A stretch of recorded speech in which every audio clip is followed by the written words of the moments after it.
Doing a rebrand during COVID, bold move.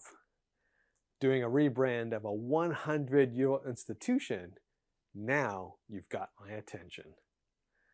Emily Wade from MIT Health joins me on camera to break down how they succeeded with a full identity refresh, one that actually resonated with students, staff, and even the folks who clean teeth on the 5th floor. Stick around to learn how they pulled off this incredible rebrand using an unconventional approach. Let's get to it. Sway Health. Emily, welcome to the program. Thank you. Thank you so much. I'm excited. You just finished your presentation here at the annual NISHCO conference, and you were talking about the wonderful rebrand that you did at MIT Health. Yes. But before we dive into that, can you tell our audience a little bit about you and a little bit about MIT Health? Sure, I can do that. So I'll tell you a little bit about MIT Health first. So MIT Health is, a lot of people assume that it's like MIT's medical school or that we have like a hospital attached. Neither of those are true. MIT Health is a pretty unique resource that is just for the MIT community. It is an ambulatory care center made up of around 300 staff members, and we exclusively provide services for the MIT community. So that's not just students. We're not just a student health center, but we also provide, for employees, their families, postdocs, faculty members, retirees. We are really here for a large swath of community members, and so we provide direct care to them, but we also provide public health and wellness services for the entire MIT community. So we offer something for patients, but also non-patients.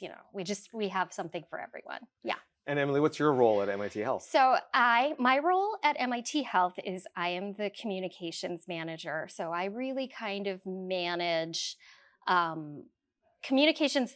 We all have our hats on our team, but I'm really in charge of communications that go directly to students, especially around insurance and how to use health plans, and also kind of like manage the kind of more like social media grabby things that we have to do to get them to pay attention, which is difficult because they're pulled in so many directions. So MIT Health used to be called MIT Medical, and that was an interesting part of your presentation. Walk me through how and why the organization decided to embark on a rebrand, because MIT Medical, 100 years of legacy. Yeah. No, we have been around. I mean, it's like I feel like I need to update it. It may be even I think we've gone quite a bit past 100 at this point. But for more than 100 years, we had either a name that was like the medical department or MIT Medical, and so medical was very tied to what we did. And after COVID, which I started my job on literally the first day of COVID, which is a fact about me that most people are very tired of hearing about at this point. But after COVID, and MIT Medical at that point managed the entire testing program for MIT and really took the lead on a lot of public health initiatives around COVID, and was really out there in the community at this very uncertain and stressful time. We all kind of like collected ourselves, caught our breath, and as I said in my presentation, just kind of realized it's like as we were looking around and the dust was settling, that like our brand just kind of didn't fit perfectly anymore. It's like it's kind of like it was like a sweater that it was like run through the wash too many times, or like a sweater that's made out of chenille and it's like starting to unravel and look a little patchy. So we knew we had to do something about it, and we ended up. It was very funny because it's like my team was really trying to find ways to make our existing brand materials more visually interesting, but then our leadership came to us and as they do sometimes, with a really great idea, and they were like, we think our name should be MIT Health. Mm. And to his credit, my boss, the director of the department, Dave Titel, he was just like, hang on a second. 100 years of legacy here. You just don't throw the baby out with the bathwater. So, we did end up working with a firm to like really validate that that was like not a crazy choice. But it does seem like it's the greater trend to go toward health, using the word health instead of the word medical in in branding at this point. So that's kind of, we went with that. It's kind of funny though, because we have a dental service, and I you know you don't think about these things, but I was getting my teeth cleaned on the 5th floor. Hey there, Belinda. And she came to me and she said, "I'm so excited that we're MIT Health, because as the dental service, we've always felt like medical really didn't fit us." So it's even funny how it really helped people in our own building feel like they could see themselves in the organization a little better. So yeah, we changed our name. Well, and MIT Health has a Yeah. very unique clientele in the sense that, as you explained before, it's a very closed network, Yeah. right? It's not like you're Yeah. open to the public. You have to be a member of the MIT family, if you will, in Yeah. order to get services from MIT Health. So, were you able to do some things maybe a little more in depth or a little differently than a typical rebrand because you have this closed network? Oh, definitely. And I mean, I think what's really great is it's a little bit like being in an aquarium, where it's like, we could really capture exactly the focus groups we needed to talk to really get insights like right away. And the other thing is our community will immediately tell us their opinion. We're never going to have to be like, "Oh, I wonder if that went over." If something goes well or doesn't go well, we're going to hear about it pretty quickly. I think, we worked with Jennings Healthcare Marketing. That's probably not their real name. But we worked with them to do the kind of like discovery phase and a lot of our rebrand. And they, as part of that, they asked a lot of questions that are very common. I was just talking to their lead, and it's like, they asked really common questions like, if the organization was a car, what kind of car would it be? Okay, I'm sure that in a normal thing you get like Toyota or something. At MIT, you get magnificently specific answers. So the MIT medical brand, as it was perceived, was, let's see here if I can remember a few of them, a recalled Tesla. So like a high tech thing that has some problems, or a 2010 Porsche, which is nice but not new. Mm. It's like, are you just talking about your car? And I think the one that I love the most was like a Volkswagen van, which is like, or Yep. VW bus, which is like, you know, quirky and interesting, but kind of like falling Yeah. apart and requires a lot of effort. So, and then, when Jennings asked the follow-up question, what would you aspire?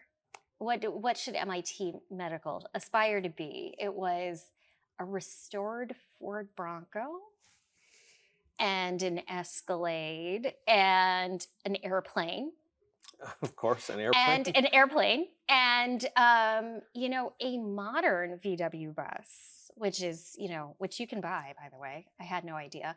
And which is still looks quirky and different, but is high tech and has all the latest features. So that was it was really, it's like those are the moments where it's like you're getting the nitty gritty that you would not get from I think an average focus group.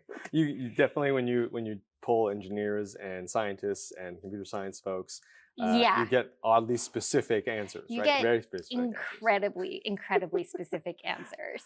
Well, that's a lot of fun, and Yeah. there's a lot to unpack with your with your rebrand, Yeah. because you did a couple of things that were unique, and I want to ask you a little bit about how you actually got two agencies to work together. So rather than giving the entire rebrand to just one, you went with two, and Yeah. you essentially got the best out of each agency because they were good at different things. Yeah. Tell me more about that. So it was one of those things, and when I explained in my presentation, we were working on an incredibly tight timeline. This all happened in pretty much a calendar year plus like a couple months. So we sent out our RFPs, and when we bid this project out, we bid it out as come and help us with the whole thing. Right. Just come help us with the whole thing. So we got really great proposals back. And I think it's just far and away Jennings and then Monagle, really they rose to the top. Hmm. And we really there were just pieces of both proposals that we knew were going to resonate really well with our community, where it was like the Jennings is very hands-on, and they're very collaborative, Hmm. and their entire approach to the like kind of discovery and content creation phase, but also just the kind of the why of the rebrand. It's like we saw in their proposal, like they're really getting at they're giving us the process that we need to get there.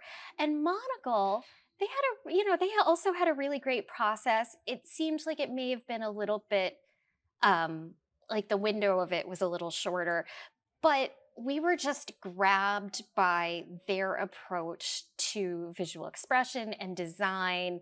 And they really seemed to get the kind of very specific, very blocky. It's like if you look at it's like if you look at the logos of MIT um, organizations and departments within it, they have a very specific blocky style, and Hmm. they really seemed like they were going to get us over that finish line. And so we were really stuck. And my boss made the really brave choice of and really brave trying to tell this to our leadership, to be like, can we do both? We went to both groups and said, can we split this up and get the things we want out of both of you? And it was really great, because it's like Jennings came in, they did the whole initial discovery and research, and they had all of this beautiful rich material, and then we handed that to Monagle, who was at that point kind of fresh, hadn't they're seeing it new with new eyes, and then they got to kind of hit the ground running and really kind of like take it and run with it. So it was not we have heard after the fact that this is weird and that we like did something that's not normally how it's done, but I feel like we got a really great product out of it just by kind of like splitting those pieces apart. So you split what was going to be one big One big project monster project. into two parts, Yeah. having two partners, each bringing a Yeah. different I, element I to it. also think that it's probably beneficial, because that means that both of those groups were probably not quite as tired of talking to us by the end as they would have been if they'd been doing the whole thing. But yeah, it was really I mean, we just got such a beautiful and meaningful outcome because of the work they did. Well, and it's a testament that, your comment from before around the dentists, and Yeah. how at the end they were like, that fits better. Like Yeah. MIT Health fits better. I feel Yeah. better with this new brand. Yeah, So it was, that was really what was gratifying, was just like, I mean, going out in the community, it's like we have a line, we had a really great video that Jennings produced for us, where a team member says that when you're coming to MIT Health, you're not coming to buy cupcakes. It's like it's like it's still healthcare, it's important, but like the patient community, it's like their relationship with the organization is still going to have that a little bit of tension. It's healthcare, where you're not always 100%. So it was very important to get it over with our patients. But to me, making it really feel meaningful and special to our staff and our clinicians and everyone who like works in the building, especially after COVID, was like the most gratifying part. Now, the second part I want to ask you Yeah. about is the visual part of it. Yes. And I want to start with the logo. Oh yeah. Because you were telling a great story of how that logo evolved with the MIT Health. And for our audience, we'll put it up on the screen Oh here so they can yeah. see it. Yeah. Absolutely. But walk me through the evolution of the logo. So the logo took some iteration. I won't lie. MIT is all about iteration, and it's all, and we have a lot of we really did a good job of kind of keeping the amount of opinions to a minimum, just to keep the process moving. But you get to a logo, you got to ask a lot of people, and so we gave Monocle some initial ideas and concepts. One thing that this is kind of idiosyncratic, but was important to me, was that when you look in the greater, especially in the Boston area, the landscape, the color palette within the logos, the fonts within the logos of healthcare organizations in the greater Boston area, there's a little, it's not sameness exactly, but there's definitely some trends. Mm-hmm. And they move toward like soothing swimming pool colors like blues and teals, and very kind of serifed fonts and stuff. And it was really important to me. We'd heard again in our research that MIT Medical had been kind of pulled off to the side and was perceived as other. And so it was really important to me that we use this rebrand as an opportunity to really to really reinsert ourselves within the center of MIT. Mm-hmm. And a big part of that was doing it visually and making sure that we had the same kind of eye-catching visuals as, the other logos. We're in a very fancy part of campus. We have like the media lab right next to us. We have the MIT Museum on the other side. Like we really needed to not be like the sad piece of ham and like a fancy baguette sandwich. So it was really important to me that we like capture that with really inspiring visuals. And so we got some really great designs. It took a couple of tries to get us close to where we were headed, and I'm sure the logo's on the screen at this point. So the logo that was like we were really close over the finish lines was a square and two smaller squares, and it made a knockout H for health and then said MIT Health, and we really liked it. We all really liked it. Then we sent it to Central MIT, and they were like, this is a very great logo. Not going to say it's not. It's too close to the MIT logo. You can't use this logo. And so, we had to go back to Monocle, and we're on this conference call and everybody's hand wringing. And I am sitting there kind of silently, and I screen captured the Zoom window. And I'm pretty sure that this is not stuff that you really should do in life, but I screen captured it and I took it into Photoshop. And I was like, what if I just make this big square a triangle? And then I sent it to Dave, my boss, and I was like, eh? And he sent it to his boss and was like, eh? And, after a while, we got it back to Monocle, and I think they thought they were okay with the idea. And so eventually they used that to refine that, and we went with that logo, which it's the spirit of what they started with, just a little refinement, which actually turns out to be really nice too, because our building has kind of a peaked roof it has an atrium with a peaked roof. And so that angle actually really kind of like evokes the building. So it was actually a little bit of kind of like just serendipity to just, make that arbitrary call on a Friday Zoom and be like, what if it was just like that? So yeah, it worked out really well.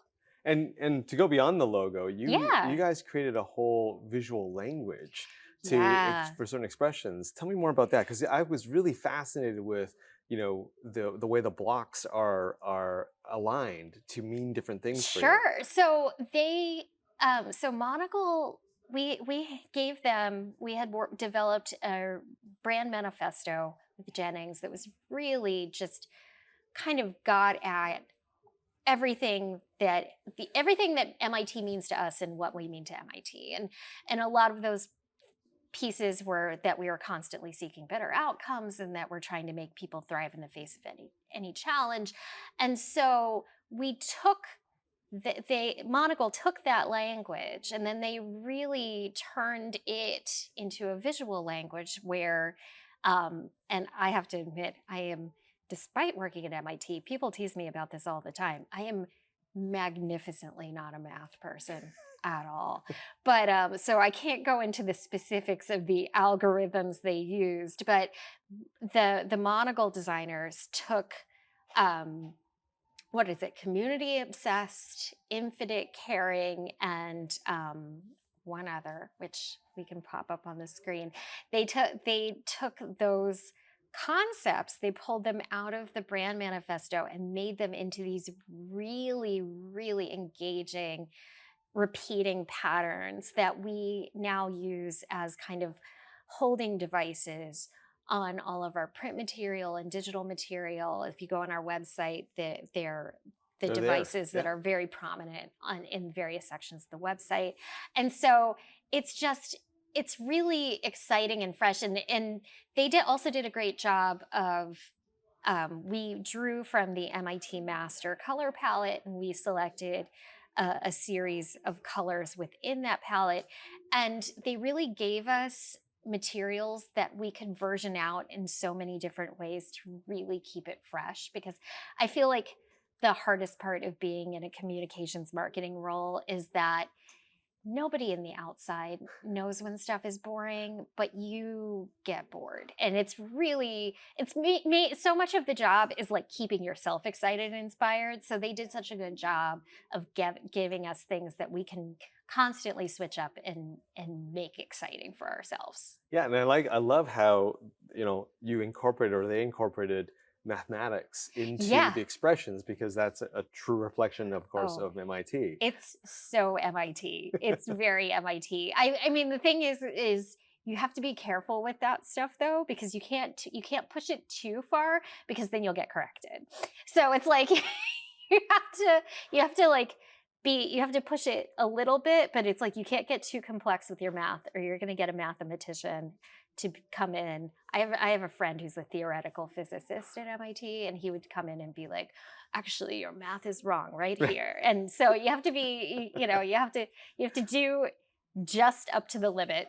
Yes, without crossing without crossing into the business of Too the much math. institute. Yeah. And to take that even further, you were talking about some of the visual elements that you have. These little, I won't say cartoony, but these iconography that you have, and Yeah. representation of the campus, Yeah. and how because of who you are, the campus, even that kind of a graphic had to be representative of the They order had of to the be. buildings and the Oh, way yeah. they're laid out. Oh yeah. So we had we now work with it's like once Monocle handed over the rules and kind of the guardrails, we hired a series of freelance designers who really do the practical day-to-day work for Right. us. And I worked with a designer. We just needed patterning that would work in lots of different specific situations.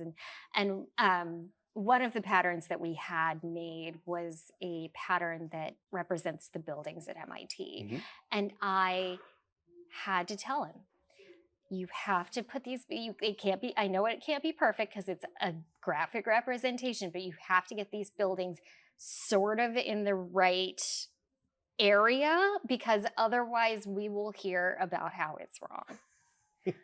It's really funny because we have a different pattern that he put Haystack Observatory on, which is like a observatory that's outside of Boston. And even my boss now is just like, I don't think Haystack looks exactly like, it's not quite right. And it's just like, it's pattern.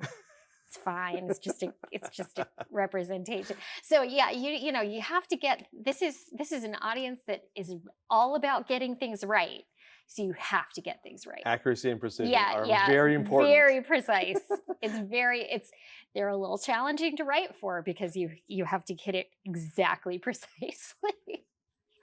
So, Emily, once the decision was made, the logos were done, the Yeah, visuals were created. What were some of the if you can, and quickly, just what yeah. were some of the next steps in terms of rolling this out? Because I know you mentioned you had tons of assets that you had to change. Like there's signage, there's forms, there's So, everything. yeah, it Walk me was through that. it was a mad rush. Okay. So, September 2023. So we started the process in November of 2022. In September 2023, we had gotten the final set of assets and visual expression from Monocle. Hmm. So once we had that, we had three graphic designers at the ready. We took all of the materials that we had gathered together. We also had our coding firm Hmm. for our website.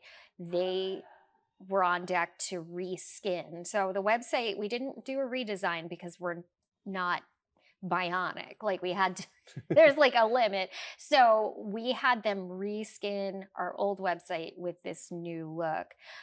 So that very compressed process happened from pretty much September to probably second week of January in 2024. So we were working just round the clock with our designers and getting people to really crank stuff out over that time. It was very, very compressed. Yeah. Pretty. And Emily, where are you going to take the brand now, or how is the brand being extended from where you started? So I think for me, I think the next thing that will probably happen is we probably will, in the next couple years, we'll go back to the drawing board with those repeating patterns, the more mathematical patterns, and maybe think about versioning it out further, making a few more of those, just so that we are kind of keeping this fresh Mm. and letting it live longer. Will probably also just be kind of like keeping with the patterns and really kind of continuing to build our asset base around that. I think we're all pretty happy with the actual kind of the language and the brand manifesto. But I think as right now we're in a kind of an interesting time for healthcare. So I do think that there will be moments where we're going to probably be kind of thinking about how can we come back and look at this as the landscape evolves and make sure that it's speaking to the moment we're in now. So I mean, this is we're always busy. There's always more work to be done. So I think that, we have a really great base to work from now, but, we're just going to be adding more pieces in the future. Emily, what advice would you have for someone out there listening or watching this who is maybe at the start of their rebrand journey? Oh, definitely. So I think it was funny as I was making the presentation because I think that for me, it's like in a communications role, often you're really busy and you have to shut stuff down. It's like somebody comes to you with a crazy idea and you're like, no, can't do that. But when you're in this process, you have to leave yourself open. You have to be more open than you're comfortable with to just take on the information, to find out that sometimes in your market research, not everybody is going to be like, oh, you're doing a great job. And to be open to hearing for outside perspectives that may have different ideas that you ever thought. But at the same time, you have to not doubt yourself. It's like imposter syndrome is a real pain in the neck that happens to all of us, but you really have to be, kind of own the fact that it's like, your audience, you are at the end of the day the person who lives in this the most. And so something. Experts are there and they know things, but you know things too. And so like really keeping that confidence going. But also just being really practical. I kind of I'm a little bit of an elder millennial, so I still like write things down and stuff. And I have to say, it's like as much as I love like project management software and all of the different tools that can make you more organized nowadays, making a really big long list and then checking stuff off was faster and more satisfying because it's just you check it off and then it's done. I mean, that kind of like adage, keep it simple stupid, it's not a bad one. And I really think, especially if you're doing something that's really fast, like find the times when it's like simple is best. A great line at MIT that I learned when I first started working there is that perfection is the enemy of good enough. And it's like I want that tattooed on my forehead. It's like just, perfection is great, but just accepting that good enough in a lot of times is going to get you exactly where you need to go.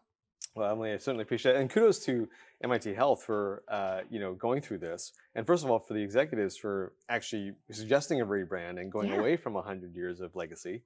But even more than that, I know we didn't talk about it too much, but the fact that you're allowed to use different colors for your Yeah. logos, that Yeah. is a little unheard of because most people get pretty tied to their corporate colors or organizational colors. You are allowed to use blue and the red and the Yeah. green Yeah. and that's great. And I have to say, it's like I really wish that there was more openness in the greater world for that because it's like you can really have fun with it. And I feel like having fun with your brand is in a safe way Right. is fine. It's like if you have six colors, it's like, you know, you can have some fun without like going wild. There's nothing wrong with that. So yeah, it's one of the things where I'm very lucky to work at MIT where we're all so idiosyncratic that we get to have different logos for everything, and it's all fine. I'm sure our central Marcom at MIT would love it if they could be a little more in control, but they've been very generous to us by allowing us to kind of innovate within the MIT brand. Emily, final question for you. Where can people go to learn more about MIT Health? They go to health.mit.edu. Awesome. Well, Emily, appreciate it that you came on the show and really appreciate all the great information you shared. Awesome. Thanks for inviting me. This was really fun. Hey, I really want to thank Emily for sitting down with me and sharing the MIT Health rebrand story. I thought it was really courageous and insightful that they split the project between two agencies they liked rather than just going with one. I also loved how the logo of MIT Health evolved. And as a former engineer, I can appreciate how their audience wants the marketing assets to be spatially accurate. Kudos to Emily and the MIT Health team for successfully modernizing a 100-year-old brand. I'm Colin Hung. Thanks for watching, and I'll catch you on the next episode.